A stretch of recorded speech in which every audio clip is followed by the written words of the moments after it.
ETV Network, Philippines, give thanks to the people whose films and music are used here for the sole purpose of evangelization, strictly non-commercial. Pinagpapatuloy po natin ang ating seryeng I Believe. Noong nakaraang panayam ay tinalakay po natin yung sinasabi ng ating pananampalataya, siya'y umakyat sa langit at naluluklok sa kanang kamay ng Amang makapangyarihan sa lahat. Ngayon naman po, ating tatalakayin yung kasunod. Mula doon, siya'y darating na muli upang hukuman ang mga nangabubuhay at nangamatay na tao. Ito po ang ating paksa, ang pagbabalik ng ating Panginoon dito sa lupa upang hukuman ang lahat. Last time on Bishop's Move. Good Master, what good things shall I do that I may have eternal life? Pakinggan po natin yung sinasabi sa atin ni San Pablo sa kanyang ikalawang sulat sa mga taga-Korinto, ikalimang kabanata. Sabi niya, "For we must all appear before the judgment seat of Christ, so that each one may receive recompense according to what he did in the body, whether good or evil." Tayo po ay haharap sa hukuman ni Kristo. Upang sa ganon, ang bawat isa ay makatanggap ng kanyang dapat tanggapin ayon sa kanyang ginawa habang siya'y nabubuhay, maging mabuti man o masama. Huhukuman tayo ayon sa ating ginawa. Dito po sa lupa, alam niyo, marami tayong naitatago na mga masamang hindi naibubulgar sa dyaryo o sa ating mga pinakamamahal sa buhay. At alam nyo, pagharap natin kay Kristo, hindi na siya kinakailangan magsalita. Maliwanag na maliwanag ang katotohanan. Ganito po yun eh. Kung gusto ninyong mabigyan ko kayo ng isang example, palagay nyo, merong isang lalaking nangangaliwa sa kanyang misis. Napakagaling magsinungaling, napakagaling mambola. Pero isang araw, habang nasa sa dilim sila ng kanyang kalaguyo at mayroong ginagawa na hindi dapat gawin, biglang nagsindi ang ilaw. At pagsindi ng ilaw na ganyan, nandoon sa kanyang harapan ang kanyang misis na kanyang pinagsisinungalingan. Ay nako, hindi na siya kailangan sabihan ng misis, sinungaling ka, kundi maliwanag na maliwanag, siya na mismo ang kikilala na talaga palang nagsinungaling siya. At sa oras na yon, pwede siyang humingi ng tawad. Humingi ng tawad. Ngayon, Hari Noah ay makilala natin habang tayo po ay naririto pa sa mundong ito. Hari Noah, alalahanin natin ang sinabi ni Kristong, anong mapapala ng tao? Makamtan man niya ang buong mundo kung mawala naman ang kanyang kaluluwa. O anong ipagpapalit ng isang tao para sa kanyang kaluluwa? What good will it be for a man if he gains the whole world, yet forfeits his soul? Or what can a man give in exchange for his soul? For the Son of Man is going to come in his Father's glory with his angels, and then he will reward each person according to what he has done. At marami mga tao ay nadadala sa libingan ang kanilang mga lihim, mga sikreto sa buhay, maging mabuti man o masama. At ito po ay pinagsisikapan natin na maitago. Ngunit kay Kristo, wala pong naitatago. Yung sinasabi ni San Juan, he knew what was in man. Totoo po yan. Nakikita po niya kung ano ang nasa sa kalooban natin. Bagamat naililihim natin ito sa tao, sa Diyos at sa ating Panginoong Jesucristo, hindi po natin ito maililihim. Kanya isipin po ninyo yan at isipin ninyo, tatanggap ang bawat isa ayon sa kanyang ginawa. Kung ang ginawa ay mabuti, tatanggap ng gantimpala. Kung ang ginawa ay masama, tatanggap ng kaparusahan. Pero, pakinggan po ninyo ito. Sasabihin marahil ninyo, hindi ba sinabi ni Kristo, the Son of Man did not come into the world to judge the world. Hindi upang hatulan na maparusahan ang mundo. Kaya siya naparito. But that the world might have life through Him. Totoo po yun. Si Kristo po, sa totoo lang, ang kanyang gagawing paghukom ay hindi naman sasabihin sa ating, masama ka, alis ka dyan. Masama ka, punta ka sa impyerno. Masama ka, ikaw ay paparusahan ng parusang magpasawalang hanggan. Hindi po ganun. Tayo po, alam nyo, ay hinuhukuman na natin ang ating sarili. Habang pong tayo ay nabubuhay dito sa lupa. Ang ating pong reaksyon kay Kristo at sa kanyang salita, yan po ang magiging batayan ng ating kahatulan. For God did not send His Son into the world to be its judge, but to be its Savior. Those who believe in the Son are not judged. But those who do not believe have already been judged, because they have not believed in God's only Son. Tandaan natin na ang ating Panginoon, gusto man tayong iligtas, hindi tayo maliligtas kung ayaw nating maligtas. Siya po'y naparito upang tayo bigyan ng buhay. At ang buhay na yan, halok-alok sa atin hanggang sa huling sandali. Ngunit mga minamahal na kapatid, ang Panginoon ay maaari lang mag-alok ng buhay. Hindi pwedeng ipilit ang kanyang buhay. Lahat ng pagmamahal ay ganyan. Pwede mo lang maialok ang pagmamahal. Hindi mo pwedeng ipilit. Pag pinilit mo ang pagmamahal, hindi na po pagmamahal yun, rape na yun. At ang Panginoon, aakitin tayo. Liligawan tayo. Oo, gagawin ang lahat para tayo maging Kanya. Isang bagay hindi niya gagawin. Hindi niya tayo pipilitin. Kanya, sabi po ng ating Panginoon, mababasa po ninyo ito sa Ebanghelyo. Halimbawa, sa Ebanghelyo, ayon kay San Mateo, 12 kabanata, sabi ng ating Panginoon, ang lahat ng mga panglalait ay mapatatawad. Lahat ng kasalanan, mapatatawad. Puwera lang ang panglalait laban sa Espiritu Santo. Every sin and blasphemy will be forgiven men. But the blasphemy against the Spirit will not be forgiven. Anyone who speaks a word against the Son of Man will be forgiven. But anyone who speaks against the Holy Spirit will not be forgiven, either in this age or in the age to come. Ano ba gayong panglalait laban sa Espiritu Santo? Yun po yung pagmamatigas. Pagmamatigas laban sa biyaya ng Diyos. Ang Diyos, iaalok sa iyong kanyang biyaya. Ang Diyos, aakitin ka.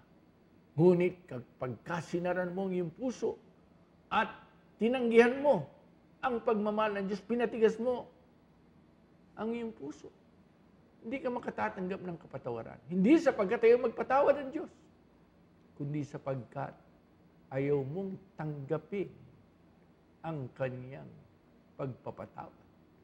At hinuhukuman mo na rin ang iyong sarili pag nangyari yan. At pag nagmatigas ka hanggang wakas, walang kapatawaran. Sa wakas, kanya kuminsan po nakakalungkot. Kuminsan makikita ninyo, may mga taong, alam mo na, ginagawa na nilang masama. Marahil korupsyon sa pamahalaan o sa business. Naku, halos huling-huli na sa akto. Pero ako napakagaling ang bola. At sasabihin bang patunayan nyo, meron ba kayong katibayan? Wala akong kasalanan. Mas makasalanan pa kayo sa akin. Abay, nako. Pag nagpatuloy po sa pagmamatigas na ganyan, yun po ang delikado. Kanya hari nawa, yung mga taong ganun, ay pakinggan ang panawagan ng Panginoon na laging tumatawag, repent! Magbalik loob kayo. Magbalik loob ka. Nananawagan. Bigyan mo ng siwang ang biyaya ng Panginoon. Yan ang gusto niya. And so Jesus' first teaching according to Mark, Matthew, and Luke is, the time was fulfilled, and the kingdom of God is at hand. Repent and believe in the gospel. Repent is translated from the Greek word in the Bible, metanoia, or metanoia, which means a transformative change of your heart, especially spiritual conversion. Kingdom could also be translated as rule, reign, realm. Gospel means good news. There can be no better news than Jesus' good news. It is too good to be true, but true. Tandaan po ninyo, siya ang hukom sa atin. Pero, believe it or not, wika nga, siya din ang ating abogado naman. Kanya naman, hindi naman po ito para baliwalay natin, mawala tayong tinatawag na takot sa Diyos. Pero talaga pong napakalaki ng pagmamahal ng Diyos sa atin. Sabi nga ni San Juan sa kanyang unang sulat, 2 kabanata, kung aaminin natin ang ating mga kasalanan, meron tayong abogado, si Kristong matuwid. Abogado po natin. Paano naman tayo hahatulan ni Kristo na maparusahan? Paano niya gugustuhin yun samantalang nag-alay siya ng sariling buhay? Ibinuhos ang kanyang dugo para linisin tayo, para tayo maging kanya. Kaya po, ito po ay napakagandang katotohanan. Sa totoo lang po, minsang sumampalataya kay Kristo at maging Kanya, mahirap kang mawala. Ngunit, alam na mo po natin, pwede rin kung magmamatigas ka. Ngunit, minsang natitigan mo siya. Nakukuha si Kristo kahit sa isang salita. Katulad po ng magnanakaw sa krus. Isang Panginoon, alalahanin mo ako. Patawarin mo ako. Makikita po ninyo, ang ating hukom ay siya rin nating abogado na mamamagitan para sa atin. Like the thief, who was crucified with Jesus, and changed. On his last day, then he said to Jesus, Lord, remember me when you come into your kingdom. Surely, I say to you, today, you will be with me in paradise. Mga minamahal na kapatid, tayo po ay tinatawag na mamuhay na matuwid, maging mabuti at mabait dito sa mundong ito. Tandaan natin, si Kristo'y naghahari na. Gusto niyang palaganapin ang kaharian ng kanyang Ama. Pinalalaganap niya sa pamagitan ng kanyang simba. Pinalalaganap niya sa pamagitan natin. Dito sa lupa, gusto niya na maging kasangkapan tayo ng pagpapalaganap ng paghahari ng Diyos. Ito po ang misyon natin dito sa mundo. At nakikita po ng Panginoon, hindi man nakikita ng mga tao, hindi man kayo bigyan ng medalya, Hindi man kayo paluin kung nagkamali kayo. Nakikita po ng Panginoon ang lahat ng ating ginagawa. Kaya po, dahil sa pagmamahal sa Kanya, hindi lang dahil sa takot, gawin natin ang tama upang matuwa ang ating Panginoon.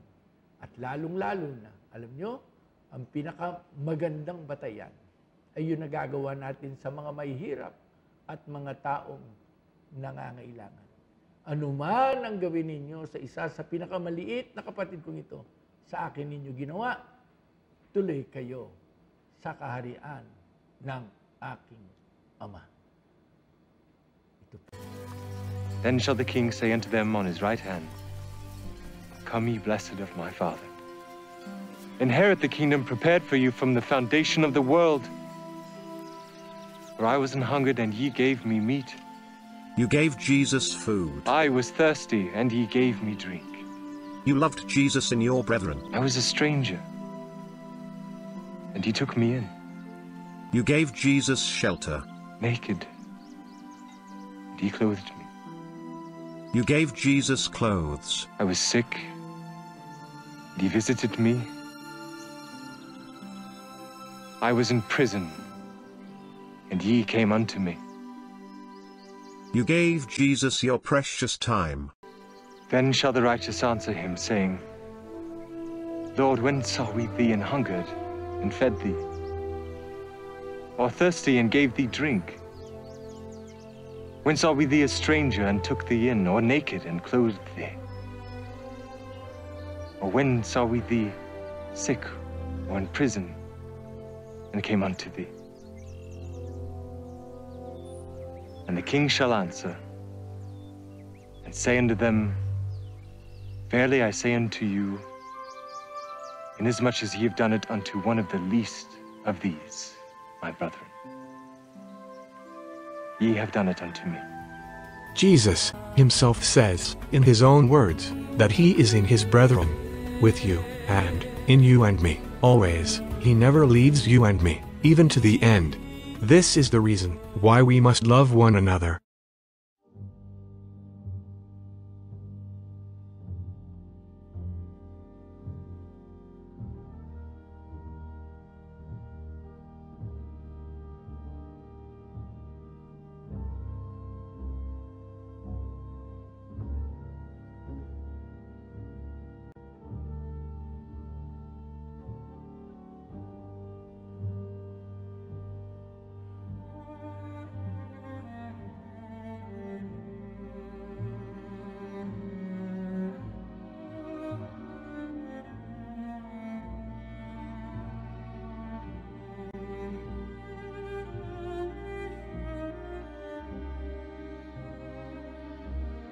The Most Reverend Teodora Ted Cruz Bacani Jr. was born in Tuyo, Balanga City, Bataan on January 16, 1940. He obtained his philosophy and theology studies at San Jose Seminary. On December 21, 1965, he was ordained priest of the Prelature of Iba, now a full-fledged diocese, at the Manila Cathedral in Intramuros, Manila. In 1971, he obtained his doctorate in sacred theology from the Pontifical University of St. Thomas Aquinas, Angelicum, in Rome. He served as parochial vicar of Holy Infant Jesus Parish in San Antonio, Zambales, 1966–1968, and San Sebastian Parish in San Narciso, Zambales, 1971–1976. From 1976 to 1979, he was parish priest of St. James Parish and director of St. James School in Subic, Zambales. From 1979 to 1984, Father Bacani was an on-loan priest in Manila as a theology professor in San Carlos Seminary, where he served as Dean of Theology, 1982–1983, and in Loyola School of Theology Ateneo de Manila University, as well as a theological consultant in the Archdiocese of Manila.